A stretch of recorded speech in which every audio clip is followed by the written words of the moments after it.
ఇప్పుడు నేను తల్లికి వందనం ఇచ్చాం, మినిస్టర్ గారు ఉన్నారు, ఆయన కూడా చదువుకున్నారు, బాగా మంత్రి అయ్యాడు.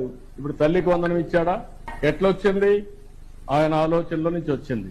మీ పిల్లలను బడికి పంపించండి.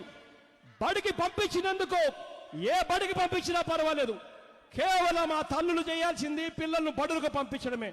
ఆ తల్లి పిల్లలను బడికి పంపిస్తే చాలు, ప్రతి తల్లికి సంవత్సరానికి 15,000 రూపాయలు ఇస్తాము అని చెప్పి హామీ ఇస్తా ఉన్నానని చెప్తా ఉన్నా. దాదాపుగా 43 లక్షల మంది తల్లులకు, దాదాపుగా 82 లక్షల పిల్లలకు మేలు జరిగేట్టుగా నేరుగా వాళ్ళ బ్యాంక్ అకౌంట్లలోకి 15,000 రూపాయలు జమ అవుతుంది అని చెప్పి కూడా సగర్వంగా ఈ వేదిక మీద నుంచి తెలియజేస్తా ఉన్నాను.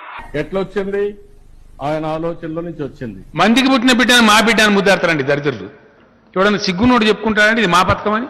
సిగ్గుండన్నా ఏమన్నా? సిగ్గు కూడా లేదా? చిచి, ముఖం మీద ఉమ్మేసినా కానీ సిగ్గు లేదా?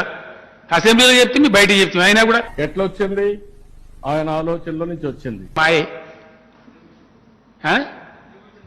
వాని బొందా మీకు తెలియదా? నాకు అర్థం, మీరు జర్నలిస్ట్ కాదా?